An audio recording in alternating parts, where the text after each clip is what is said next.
রাজ্যের প্রতিমন্ত্রী সাবিনা ইয়াসমিনের সোশ্যাল মিডিয়ায় অশ্লীল পোস্টের অভিযোগ। ঘটনার সত্যতা যাচাই করেনি সময় কলকাতার। এই ঘটনায় মালদহ জুড়ে ব্যাপক শোরগোল পড়ে গিয়েছে। আর এই ঘটনায় মালদহে সাইবার ক্রাইম থানায় অভিযোগ দায়ের করেছেন মোথাবাড়ি ব্লক যুব তৃণমূলের সভাপতি তাহিদুর রহমান। ঘটনায় ক্ষুব্ধ মোথাবাড়ির বিধায়ক সাবিনা ইয়াসমিন আর এই ঘটনাকে বিজেপি চক্রান্ত বলে অভিযোগ করেছেন তিনি। মোথাবাড়ির তৃণমূল নেতা জানিয়েছেন যে এই পেজটি বেশ কয়েক বছর আগে খোলা হয়েছিল। দলের কর্মসূচি জানানো হতো।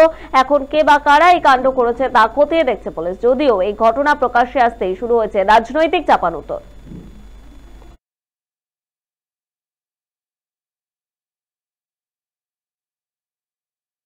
অবাক লাগছে যে আমার ছবি ব্যবহার করা হচ্ছে, আমার প্রোফাইল বানিয়ে এবং পার্টির নাম দিয়ে, মোথাবাড়ি যুব তৃণমূল কংগ্রেস নাম দিয়ে ফেসবুক চালাচ্ছে এবং সেখানে কোনো একটা লিঙ্ক, খুব বাজে লিঙ্ক একটা শেয়ার করছে।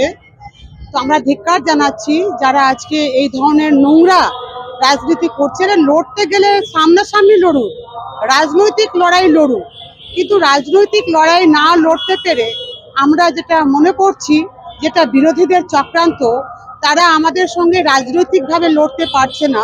তারা আমাদের পার্সোনাল ইমেজকে খারাপ করার জন্য ফেক আইডি তৈরি করে দিয়ে, আমার নামে প্রোফাইল তৈরি করে দিয়ে, আমার ছবি দিয়ে এবং পার্টির নাম জড়িয়ে দিয়ে তারা এইসব ধরনের ইচ্ছাগুলো করছে। আমরা কমপ্লেন করেছি আমাদের মোথাবাড়ি যুব তৃণমূল কংগ্রেস কালিয়াচক্র ব্লকের সভাপতি তাহিদুর রহমান, সে কমপ্লেন লঞ্চ করেছে এবং আমরা দেখতে পাচ্ছি যে দিনের পর দিন বিশেষ করে বিজেপি এই নোংরাগুলো করছে। তারা বিভিন্নভাবে এরকম ফেসবুক আইডিকে তারা অপব্যবহার করছে ফেসবুককে।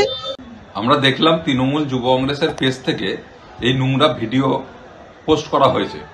এতে তৃণমূল যুব কংগ্রেস এবং তৃণমূল কংগ্রেস তাদের নোংরা মানসিকতারই পরিচয় পাওয়া যাচ্ছে।